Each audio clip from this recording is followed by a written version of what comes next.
Welcome to the World Toilet Summit and celebrate World Toilet Day tomorrow, 19th of November.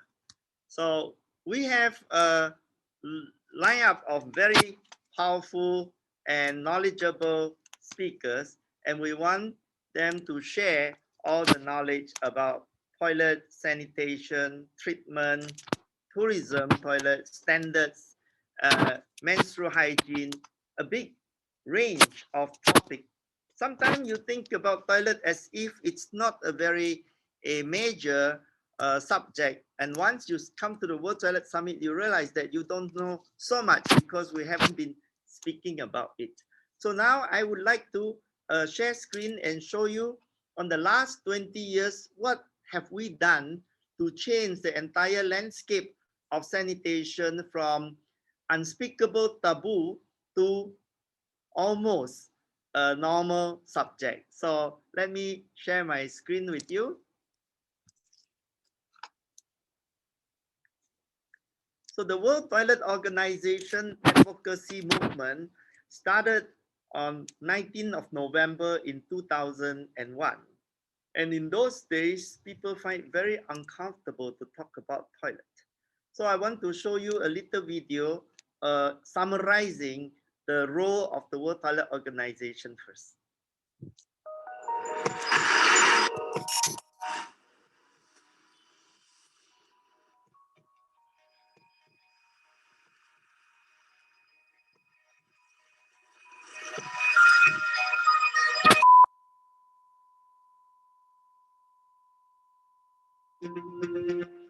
The greatest wealth an individual or a country can have is health. The more healthy individuals are, the more prosperous the country is. Many things go into keeping a country's citizens safe and healthy, but the basic building block is good sanitation and good hygiene. This is the purpose on which the World Toilet Organization was founded. The World Toilet Organization, or WTO, has worked as a non-profit organization committed to improving toilet and sanitation conditions worldwide. Since its inception, WTO has brought together with great success governments, academia, civil society, and the private sector to explore innovative and sustainable solutions to end the global sanitation crisis. WTO led the effort to have the United Nations recognize November the 19th as the World Toilet Day. Every year, the World Toilet Day is marked by events planned by UN entities and organizations to raise awareness and inspire action. WTO is the voice of sanitation. We need you to join the chorus.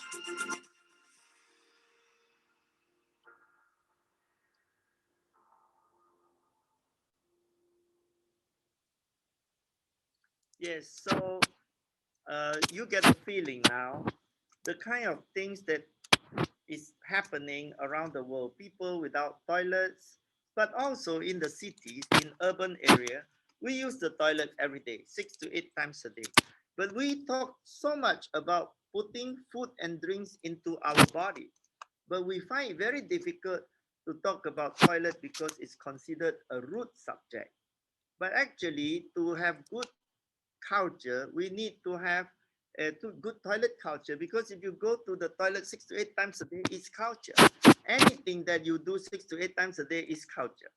And we need good toilet culture in order to have healthy lifestyle. And that's why the role of the World Toilet Organization is to make people address this subject, because what we don't discuss, we cannot improve. It all started when our Prime Minister Goh Tong said we should measure our graciousness against the cleanliness of our public toilet.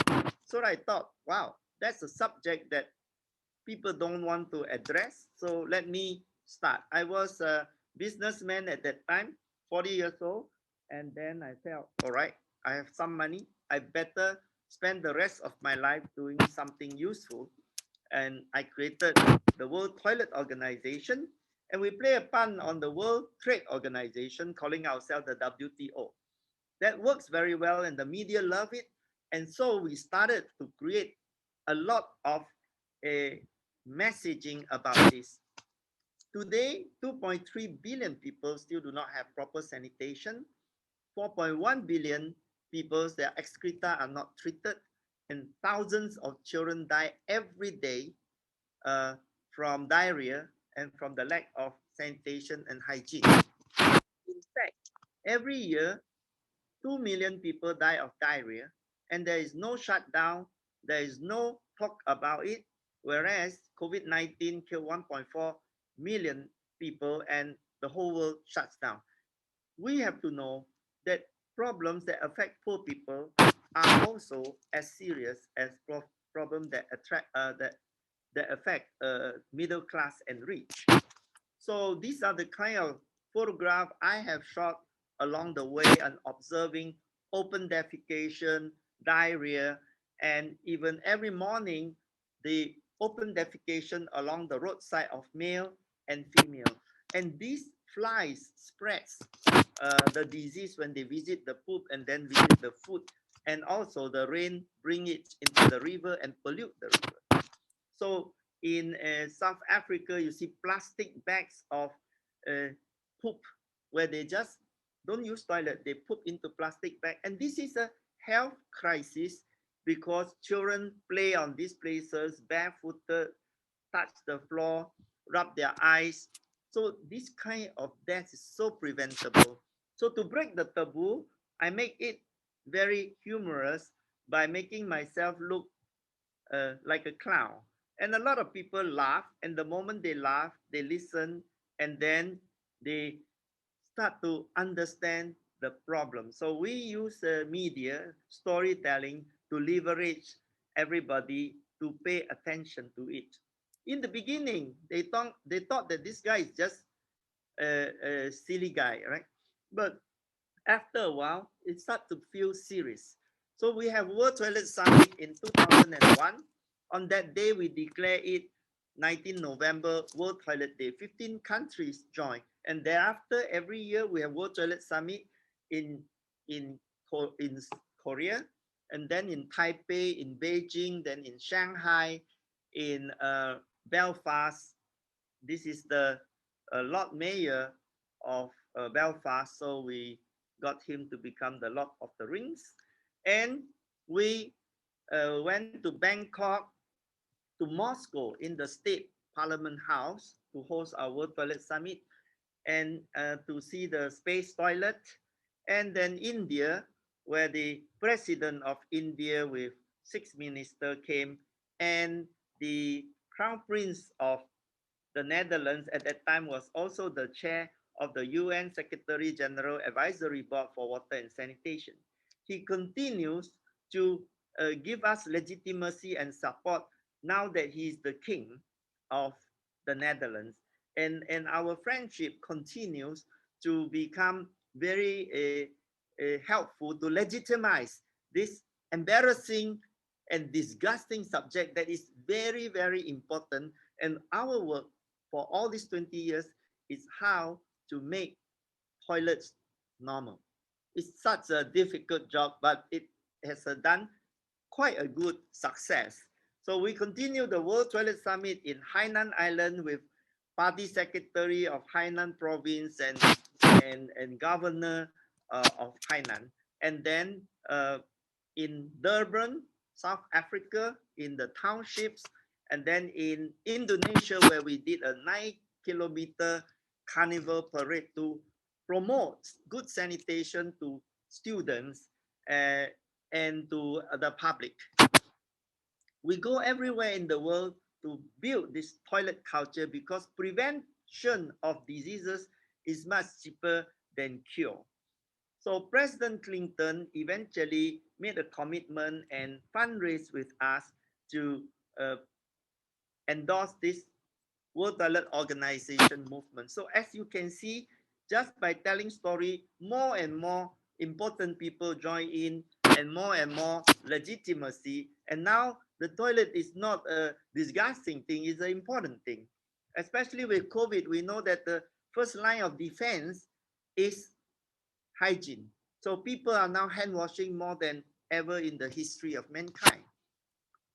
Bill Gates started to build reinvent the toilet with new technology and setting standards. So Bill Gates has spent now more than 200 million US dollar investing in new closed loop sanitation safe treatment. Matt Damon came to support our World Toilet Day by promising people that he will not go to the toilet unless this problem is solved. It's really, really interesting that all kind of people which you don't expect start to join in. In Berlin, a group of people do a press conference from their main station, train station. And then in Singapore, we changed the law where ladies' toilet has to be much bigger so that you don't have to queue up, because you see the men has urinal and they pee very fast, whereas the lady has to lock the door, hang their handbags and wipe the seat cover. It's a lot of process. So we changed the law in Singapore in 2005, and then the same law has been changed, has been adopted in Hong Kong, in all tourism toilet in China. We call it potty parity, and we like you also to bring this law to your country, because we have all the codes written and we can send it to you. We're also preparing the World Toilet Standards, and this will be part of it as well. In 2008, I was named Hero of the Environment, and that again make it very safe for people to engage me, where before they were really worried that why am I talking toilet to this guy, right? A very strange thing happened. There's a village in Samoa called the Toilet Village, and the Prime Minister of Samoa made me the chief of the toilet village. So fun things happen, and he created a World Toilet Day postage stamps for his country. We also make film that went to the Cannes Lion Festival, which is the biggest advertising festival. And eventually, in 2013, I went to the UN General Assembly to lobby for all 193 countries' government to adopt our founding day as the UN World Toilet Day. And this is really, really an important milestone. And the person who is supporting us inside the UN was none other than the Deputy Secretary General Ian Ellison, who will be the next speaker. So after lobbying for 10 months, having lunch, dinner, reception, coffee with all the ambassadors, we had a unanimous adoption, and it was announced by Mr. Ian Ellison, the Deputy Secretary General at that time. Then we have Liberia, a president go live on World Toilet Day to tell all the country citizens how important sanitation is. We have Bollywood star Vidya Balan becoming a toilet champion. We have Salman Khan fundraising with us, impromptu. We raised 140,000 US dollar with no planning. Just he says, come on stage, let's raise some money. And all the audience started to donate the money. And then we have big bands from America like Coldplay, Jay-Z performing at Global Citizen Festival in Mumbai, 80,000 free tickets. So this kind of pop culture, we turn pop culture into pop culture. Just as when you see the opening song, we are doing our first hip hop song. I mean, I'm 63 years old and I'm doing my first hip hop song for reaching a new audience, which is the young people. So we also make a movie. I wrote a script, and then we raised $1 million and made a comedy movie. And Mr. Akshay Kumar himself has made a movie called Toilet, A Love Story, and this is a blockbuster both in India and in China. In both countries, the government, the leader, prime minister, and the president of China are toilet champions. Then my own biopic, when now you can watch this, called Mr. Toilet, World's #2 Man, on the Amazon Prime, on iTunes, on Journeyman TV, and this tells the story of how the process has happened. Further up, we want to also break the taboo on menstrual hygiene, because this is another taboo that nobody wants to talk about. But a lot of girls suffer that they lack sanitary pad, it's too expensive, and they also don't have toilets in the school to change sanitary pads, so they drop out of school. And also that there's a lot of taboo behind sanitary pads. Some of the culture, they lock them up when they are having a period because they are considered uh, dirty. So these are the issues we want to open up for discussion so that people can address them squarely. In Japan, everybody read Japanese, so I wrote a book in Japanese, and this sold 20 over 1,000 copies now. And we, through the book, connected with Nippon Foundation, who will be one of the panelists in this, talking about exporting toilet culture. Japanese has the best toilet culture in the world. We want to export Japan toilet culture adaptively to everybody in the world. What is the mindset behind Japanese such that their toilet is so clean? So we want to share with everybody this. Of course, Prime Minister Modi has built 110 million toilets, and we were part of the Swachh Bharat movement. This photograph when he came to Singapore to show his appreciation on the two flag photograph. This is the kind of work that we do with greater people. We stand on the shoulder of giants and partner them. So building 110 million toilets is the biggest toilet building project in the history of mankind. And he completed it in last October the 2nd, in time for the 150th anniversary of Gandhi. We went to India to teach people not to marry their daughter a family without toilets. We go to Cambodia to teach people how to produce toilet and sell it as a marketplace. Now China, President Xi has become a toilet champion. And this is two big countries, India and China, add together 5 billion people. And he is basically seeing that if you have healthy people, you will have a very productive country. So don't spend the money on hospital, nurses, medicine, just prevent the disease from even happening. So of course, I go to China, I change my costume and adapt according to the situation. And we built 15 rural school toilet. We call it Rainbow School Toilet. And now we give that program of training the student to clean up their toilet, take care of their toilets. And we hope that this is adopted by the Ministry of Education in China to be replicated for 213,000 schools. So you just do 15 and then you give the program away. This is the way we leverage, because we are not a well-funded NGO being a taboo subject. So we leverage with a lot of partnerships. So the process was powerful storytelling, creating media readership, and the media gets a lot of advertising income from the readership. The politician gets a lot of vote and power when they use the toilet as a election ticket. The celebrities get popularity.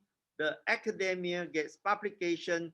The public policy bureaucrats calculate their budget and found that the cost benefit analysis makes sense. The donor saw that this is the biggest bang for the buck, and the NGO and the social entrepreneur comes and receive the investment from the donors, and everybody gets toilet. So if you want to create a movement, you create a chain reaction where the ecosystem is incentivized individually, but collectively we are together mission driven. So this whole process, I want to show you a little video. We created a two world toilet college in India, one in Rishikesh, and with Swamiji, who will be presenting later on. And this is with Hapik. Today, about 2.1 billion people in the world still do not have access to proper sanitation. to 2 years ago, 600 million people in India are open defecating. There's such a job called a sewer diver, where the worker has to immerse himself full of human excreta just to clear chokage. This is a very inhumane job, and we have to solve this problem. The mission of the World Toilet College is to provide better livelihood to the sanitation workers within the country. Until now, we have trained more than 5,000 sanitation workers in Aurangabad itself. Jacob Kaiser, being principal sponsor to the program, has consistently worked on marginalized and vulnerable in the society.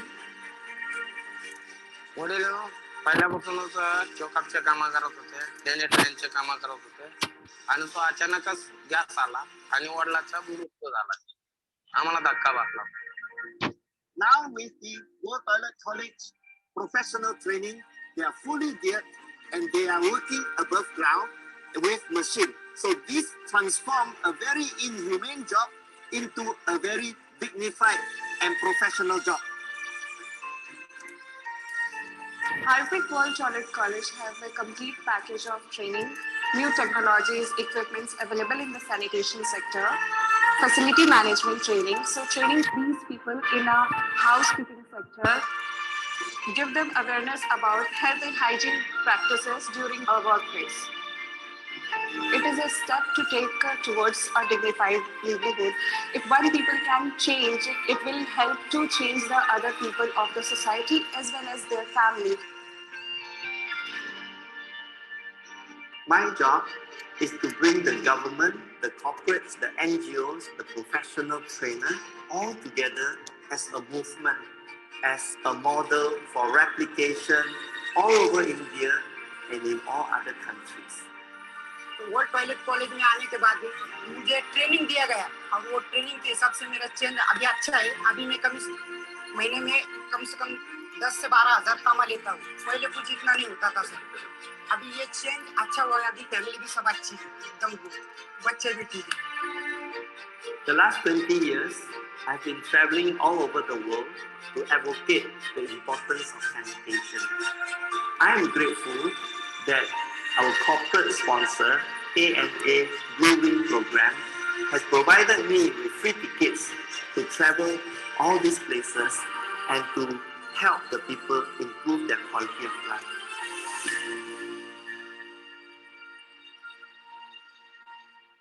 ANA, Inspiration of Japan. So you see, even Japan Airline, All Nippon Airways is giving us unlimited ticket. We've been traveling everywhere, without which it costs a lot of money for us to fundraise.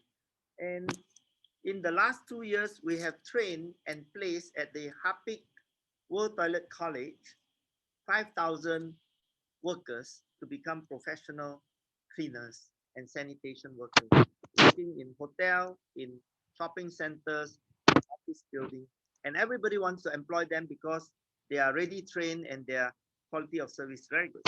So sanitation is the most efficient way to health, dignity, job, safety, environment, education, and equality. So the sanitation is related to all the 17 SDGs. Right now, we have also another milestone. We have completed our own building of SDG Center, a 65,000 square foot building costing $8 million US. And we want to do this like a World Trade Center for the poor. We want poverty to become a big marketplace. So the next step, we want to create a World Toilet Standard and Design Committee. We have already got 20 professors and experts in this committee to design post-COVID how we can prevent diseases transmitted from toilet, as well as make affordable toilet in rural area, in slum, in cities, in transport toilet, on highway, train station, religious building, schools. So many type of toilets we need to have standards for. So watch this space, and if you're an expert, join us and volunteer with us. What we want to do is to make pop culture, and you are not rude when you talk about sanitation. You are kind when you do so. Thank you very much.